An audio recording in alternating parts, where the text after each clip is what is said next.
Hey guys, welcome back to LoopHub. Today we'll talk about the super gross moments on My Feet Are Killing Me. Let's head into it. Number 1. Brain pattern on foot. Dr. Brad Schaefer has been seeing patients since COVID-19 was proclaimed a pandemic and a global lockdown was imposed. Dr. Brad met John, a patient who has been in excruciating agony since infancy. In the most recent episode, Dr. Brad was shown a video of John's foot problem and x-rays before meeting him on a video call. Dr. Brad said he'd never seen anything like it and questioned if he was suffering from a bone tumor. He then dialed John's number and learned that he was born with a large toe that was growing too quickly. John's parents chose to amputate his big toe in the hopes of slowing down his growth. However, it didn't appear to have the results they had hoped for. Despite the surgery, the bone continued to grow and it had reached a point where every step he took was painful. He described the sensation as though he was walking about with a sharp knife under his foot. His leg surplus mass had grown as a result of the surgery. Dr. Brad decided to have a look at his foot and examine how he moved in order to improve his standing. John then demonstrated to Dr. Brad how he regularly walks and the place that causes him the most discomfort. Dr. Brad was astounded to notice how the mass was gradually engulfing the other toes and forming a brain pattern beneath his foot. He could see John was in a lot of agony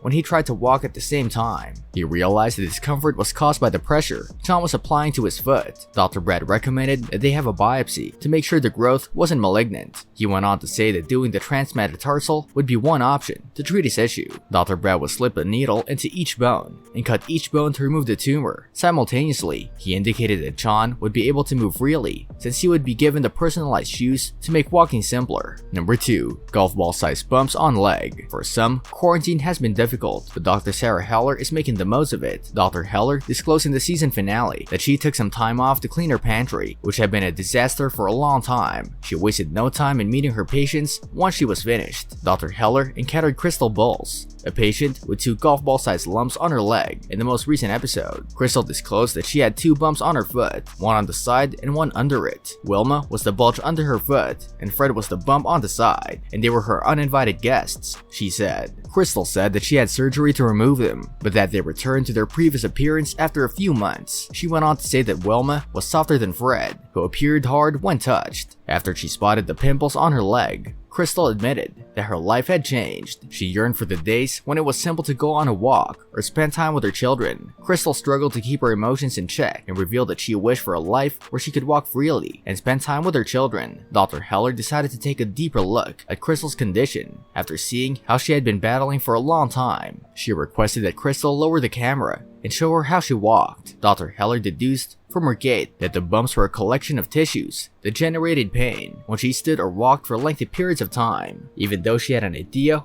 what it could be, Dr. Heller warned that finding a cure would be difficult. Dr. Heller found that the lumps were located in an area with numerous vital veins. She wanted to double check that everything was in order. Crystal also wanted to make sure that the second surgery would be different because she had already had surgery and the lump had returned. They decided to meet after the lockdown and closed the call by setting up another meeting. Number 3. Claw nails. Dr. Brad Schaefer has forever transformed the lives of his patients, and in the most recent episode, he met Mark West and helped him turn his life around. West claimed he had claw-like nails that were ready to attack someone. As a final option, the father of 6 went to the event to preserve his nails. Mark admitted his nails had gotten so awful because he neglected them. When he opened out about the matter, he admitted to not paying attention to his feet to the point where they were uncontrollable. Melinda West, his wife, claimed that his nails had hardened to the point that even nail cutters would break. However, his nails were not the only source of discomfort for him. Mark mentioned that his leg would often hurt when the strain on his foot became too much to handle. To make matters worse, he's unable to wear shoes for extended periods of time because the nails frequently strike the shoe, causing agony. Mark noted that as a father of 6, he wants to be present for his children. Unfortunately, he has not been able to do so because the pain in his feet tends to worsen when he's on his feet for extended periods of time because the nails frequently strike the shoe, causing agony. Mark noted that as a father of 6, he wants to be present for his children. Unfortunately, he has not been able to do so because the pain in his feet tends to worsen when he's on his feet for an extended period of time. Dr. Brad decided to examine his feet after hearing this. Mark's nails were curling up and seeming hard. hard. Melinda went on to say that his nails smelled like stuff from the back of the refrigerator. Mark was taken aback when he heard this because he had not expected his toenails to be removed. Dr. Brett, on the other hand, described how the infection could not be treated with medicines. Hearing this, he realized that surgery was the best option for him. Mark agreed to surgery, and Dr. Brett assured him that once the lockdown was removed, they would begin the procedure. This brings us to the end of our video. I hope you enjoyed it, hit like if you did, and don't forget to subscribe to our channel so that you don't miss any of our videos in the future. Also, watch the 2 videos that are on your screen because I'm sure you'll love them. With that, I'll see you in the next video.